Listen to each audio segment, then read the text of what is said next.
Brief introduction. Recognized as one of the world's leading authorities on innovation, media, and the economic and social impact of technology, Don Tapscott has been an advisor to business and government leaders and has introduced groundbreaking concepts that are part of our understanding in a rapidly changing world. A graduate of psychology and sociology at Trent and a recipient of an honorary Doctor of Laws degree in 2006, he has been named one of the most important business thinkers in the world by an organization known as Thinkers 50 in 2011 and again last year in 2013.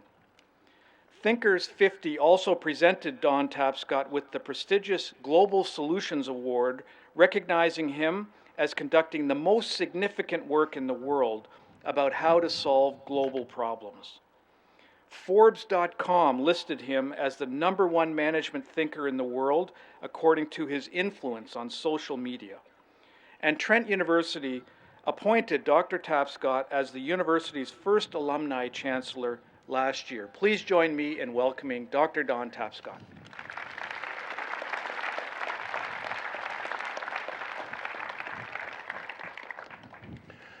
Mr. President, Ms. Chairman of the Board, graduates, friends, and family. Again, especially to the graduates, congratulations to you and to those who share in your success. It is alleged that I'm an expert about the digital revolution, and I'm going to go off script to tell you a story that actually started at Trent. And it has to do, I understand that most of you are graduating from computer science, math, or psychology here today. And this involves those three disciplines. So I was doing my honors thesis in the Department of Psych under a great professor, Worthington, who was the head of the department.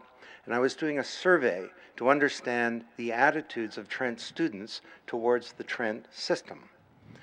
And I interviewed 300 people, each with 85 data elements, and then I sat down with my little calculator to try and figure out how to analyze this data. And I estimated it was going to take me 2 years to analyze the data. But I'd heard that computers could do this really well. So I asked around if there was a computer at Trent, and there was not. There was no computer in the entire campus. But there was a teletype ticker tape machine in the chemistry building. And I figured out all I had to do was learn how to program. So I asked around if anyone knew how to program, and a professor in the math department named Professor Nin said he knew the basic programming language. So consistent with the Trent culture, he said, "I'll teach you." So we had 3 sessions and 3 evenings with me and a couple of friends, and we learned how to program in BASIC. And I entered this data into this ticker tape machine that was connected to the GE computer, the factory, and it analyzed all of my data in 120 seconds. And it occurred to me, I think these computers could be a big deal. And that's how I all got started. But it's a wonderful story about teachers caring a lot about their students and about a culture and an atmosphere of innovation and curiosity and discovery. Now, the occasion of Trent's 50th anniversary has caused me to reflect about how the world has changed over the half-century for graduates. There was no mobile web then because there was no web. That was 25 years later, and there was no mobility.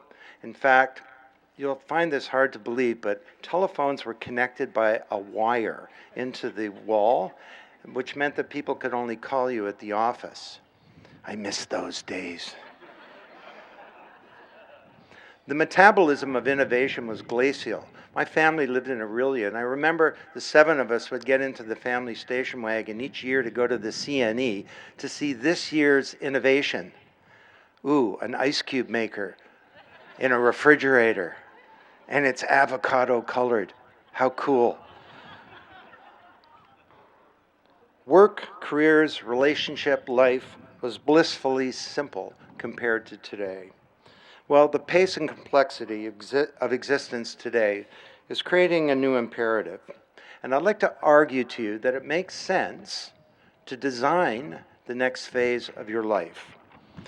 You need to design your life in ways that my generation never did. So let's look at three aspects of that. The first, well, your life as a learner, as a professional, and as a citizen. Now, my colleagues and I entered the workforce with a base of knowledge, and we kept up in our chosen field. And we thought that we were set for life. Well, today you know that this is laughable. If your degree only marked a milestone in your knowledge, you'd be set for, as Andy Warhol says, 15 minutes. And some of what you've learned in your first year at Trent is now obsolete. So you will need to reinvent your knowledge base multiple times as you go throughout life. And your career will sort of be like a milk carton with a time stamp on it. And it will get sour unless you constantly learn lifelong. And as graduates from liberal arts and sciences in this university, you know that it's not just your knowledge that it's important, it's your capacity to think that counts. Furthermore, in a knowledge economy, working and learning are almost indistinguishable. When you go into the workforce, what will you be doing, working or learning? It's called knowledge work. It's the same activity. So, select a job that maximizes your opportunities for learning. Don't take the best job according to traditional criteria, like how much it pays. Now, I know that's tough, but the cash differential will get lost in the rounding figure of your life. Look for ways to increase the learning components of your work. Seek assignments that are not only interesting, but that make a contribution where you can learn the most. And design your own professional development program outside of work. Advance your knowledge in important ways. There's this thing called MOOCs that some of you may have heard of. For those in the audience who are my age, those are massively online open courseware. So you can go to a little place like, say, the Khan Academy, where 300 million people are studying online. You can also, and you need to design your media diet. Now, I didn't have a media diet. When I graduated, there were 3 TV stations and there were 2 newspapers. And you could trust Walter Cronkite to tell the truth. Today, you have millions of choices about how you'll interact with this avalanche of information. People say information overload. For you, it will be filter under capacity. So you need to develop your filters. And you know what I'm talking about. BS filters, BS detectors, because there's a lot of BS out there in cyberspace. The antidote to information overload is to develop these filters. And don't just scan. It's so easy, isn't it? Just scan something. You know what I do? Every day I force myself to read at least 2 articles from beginning to end. I hate it. I know I understand what's in this article. And that by scanning it, I can get it. But I don't. I read it because it's important to do that. You need to make choices like, what are you going to keep on board and off board? When I graduated, I had to remember everything that I needed to recall. You now have this thing called the Google, and you can go to the Google. Just last night, I went to the Google, and I asked it some questions. It had answered my questions. No, seriously. Finally, increase your formal learning. Get a diploma or an additional degree. Now, your parents may be shuddering. Not more. But in the old economy, an undergraduate degree was enough. Perhaps not now. You know, during the Industrial Revolution, this is a big topic at Davos this year, society understood that we needed a literate and educated population, and we implemented a program called universal education. Everybody had to go to school. What's the equivalent for this new economy? I think everyone's going to have higher education, just about, and a lot of you are going to need to have at least a second degree. So increasingly, most people will need a higher education. Now, number 2, so design your strategy for lifelong learning. Number 2, design your vocation. Now, what's new about this? Well, I'm sure it's no revelation to you that you're entering the next stage of your lives in troubled times. Youth unemployment is everywhere. In some countries, it's an epidemic. In Spain, it's over 55%. Many people refer to this as the jobless recovery. Well, that's an oxymoron if I ever heard of one. You know, it's like military music or scented deodorant or jumbo shrimp. You know, it's a contradiction in terms. There is no recovery unless it's inclusive. Now, the good news here is that you have no need for despair or even worry, because research shows that almost all of you will find work soon in a job related to your field. And this is not understood. It's a myth that people with university degrees 5 years later are out flipping burgers in McDonald's. It doesn't happen. You will find work. It may take a little longer than it did 50 years ago, but it will happen. However, the world has changed since I graduated in other ways. I mean, back then, everybody wanted to work for a big company, IBM or General Motors or a bank or a consulting company, get a job as a teacher, a government employee. Well, today these options are less feasible. So you have to start to think about new choices, and there are all kinds of them. For example, research shows that most new jobs come from relatively new companies. 80% come from companies that are 5 years old or less. So from a public policy point of view, entrepreneurship is the key to creating employment. And there's a lesson here for you. Look for opportunities to join small companies, not just big organizations, or small NGOs, or civil society organizations, or do the unthinkable. Explore the idea of creating your own business, because small companies can have all the capabilities of big companies now without the main liabilities, legacy, bureaucracy, culture, and so on. And it's because of networks. So more and more society is going to create wealth and innovate through networks rather than through these industrial age behemoths. Behemoth being an excellent word that I learned studying social sciences at Trent. Now, this doesn't mean throw caution to the wind and get your parents to mortgage their house to fund your big idea. And typically it makes sense to get some work experience and to develop an idea, a business plan, the connections to make it happen. But you might just be one of this new generation of business builders who can make a real difference in achieving prosperity in Canada and for yourself. Or you can be a social entrepreneur where you can do well by doing good at the same time. And this brings me to my final point. Design your life as a citizen. Now today, your degree from Trent equips you well, as I said. So as you leave these hallowed halls, by all means, as Spock would say, live long and prosper. Build a successful and a prosperous life. And do that for yourself and for your families. I wish you well. But let me argue that humanity needs more from you. 50 years ago, when I graduated, there was a lot of upheaval in the world with big movements around civil rights, against the war in Vietnam, for women's rights, and so on.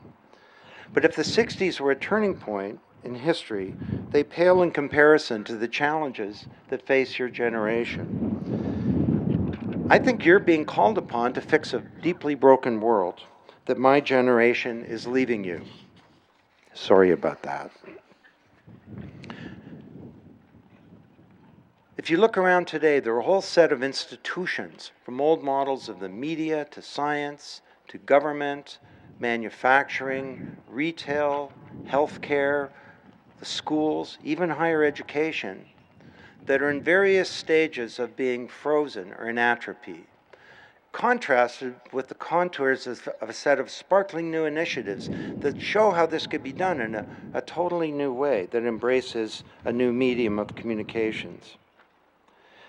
And many of our institutions are struggling, even up to our systems for solving global problems like the United Nations. Our energy and transportation systems are spewing enough carbon to threaten our biosphere. The world is becoming even more unequal, unstable, unsustainable, and conflicted. You know, at the annual Davos meeting of the World Economic Forum, Bill Clinton was telling some of us that if we reduce carbon emissions by 80% in the year 2050, It'll still take 1,000 years for the planet to cool down. And in the meantime, some bad things are going to happen. We can expect 1.5 billion people to lose most of their water supply in the next 15 years.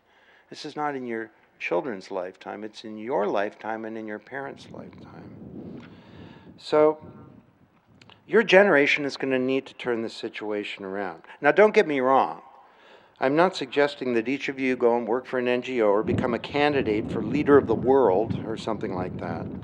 But rather, each of you will have a role to play in this historic transformation, whether you're an entrepreneur, a consultant, an educator, a researcher, a teacher, a public sector manager, a politician, a social innovator, a parent, an activist. This is an opportunity for each of you, not the person sitting beside you, each of you, if you will it. Now, you'll need to participate in change in your workplace, in your community, and in your country, and in causes that you join as a global citizen. And you'll need to teach your children well. One simple thing you can do is just to vote. All around the world, young people are cynical about our political institutions. I think justifiably so. You look around everywhere from the mayor of Toronto to the paralysis of the US Congress, something seems to be rotten in the state of democracy. Although young people care a lot about their future and they're disproportionately affected by this crisis, and they're actively seeking change in the world, more and more voting is on a precipitous decline all across the Western world. And more of you agree with the bumper sticker, "Don't vote, it only encourages them." The trouble is, this is leading to a crisis of legitimacy for our democratic institutions. It's very dangerous. Please, don't give up on democracy. See, because the alternatives for you, your futures, your families, and your loved ones are not desirable. So I encourage you to be a political person with a small p. For starters, by voting in every election that comes along. Make a commitment that you will vote and you will never, ever miss an election at the municipal, provincial, or federal level. Canada needs your good judgment, your critical thinking, your passion that you've developed here at Trent. And we also need your demographic muscle to ensure that this smaller country your children inherit is a better one. You know, I've never been more optimistic, really, about the future. And I think that we're in the early days of a new civilization, one that's enabled by a communication revolution, but one that will be created by you, by your generation in this country and around the world. And you can see it beginning to happen. Because if each of you can participate in this new renaissance, it's surely an amazing time to graduate and to be alive. Hopefully you'll have the wisdom and the will to seize the time and to design your life to make it work for you and for our collective future. Godspeed to each of you. Thank you.